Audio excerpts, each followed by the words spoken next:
appreciate about being Filipino is how family-oriented we are. We don't just leave our families. Parang, growing up in the States, nanonotice ko yung differences kasi yung mga ibang culture, ganun. So, the way Filipinos really value family and they don't, yung kunyari mga grandparents nila, they don't put them in a home. You know, parang inalaga nila until they get sick or until they want to be alone, basically. I forgot what I was going to say. Wait lang, kailangan ko mag-Tagalog. That's what I wanted to say. Tagalog. Okay, so, yun nga. They don't just leave their... Kasi ganito talaga kami sa bahay. Hindi nila pinapabayaan yung pamilya nila. That's just something that I really appreciate about being Filipino. I just forgot the question. What am I...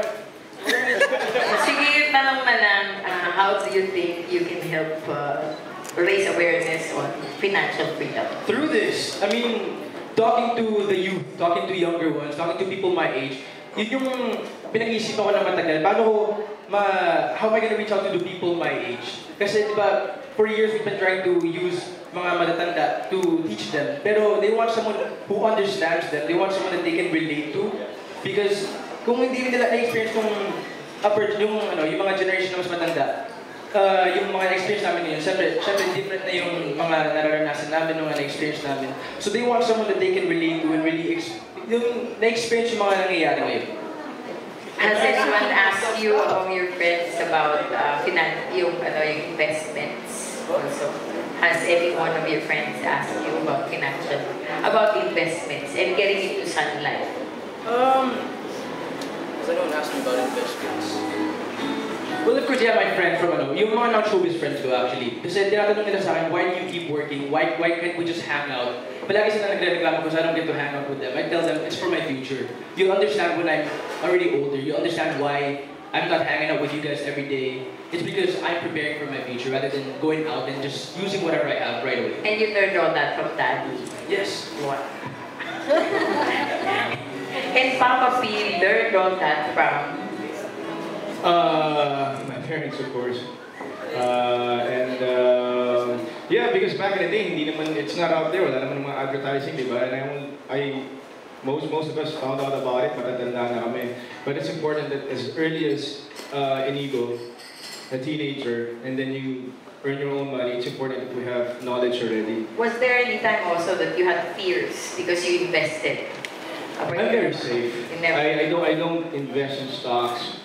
All my policies with Sun Life are safe. Hindi siya risky, kumbaga. Kumbaga, it's not just one policy. There are so many policies that you can choose from. Pwede ka maging safe, pwede ka maging risky, and I always take the safe ones because I don't do stocks. Thank you.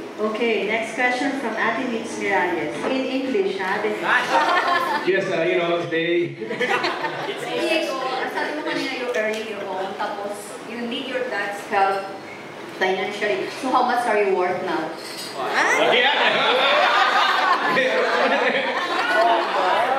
much are you worth?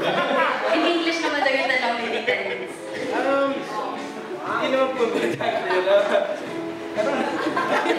I guess he's earning more than an average 17-year-old would earn. Then, Inigo. How much is your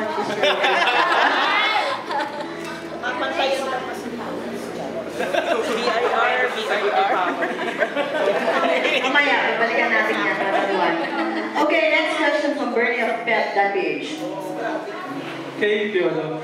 Being in the business for quite some time, tapos being in showbiz, no? Ano sa tingin mo yung kulang sa ibang mga artista kung bakit merong pagkatapos ng showbiz life nila, naghihirap, walang-wala? Ano yung tingin mo na kulang yung observation mo? Honestly, I've observed that before I came in. Hindi pa naman kasi ganun ang dati, di ba? Kapag back in the 80s or even in the early 90s, everything is served, and competition wasn't as fierce. Nowadays, we were taught early on by our managements like Mr. M or kahit nasa ka, just learn from the other ones. Just learn from the older ones na, like showbiz tapos nawala. So I guess from Star Circle Batch 1, lahat yan pinagdaanan namin na take advantage of what you have, pag bigyan ka ng break, mag-ipon ka agad.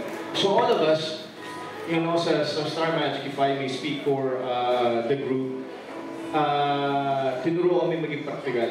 And of course, growing up in a very average family, parang alam mo namang hindi forever yung ganitong cash flow. So talagang kailangan maging practical. So nowadays, I don't think, nasa sa'yo yun eh. At the end of the day, it's case to case. Like, it's how much you want to spend, how much you want to save.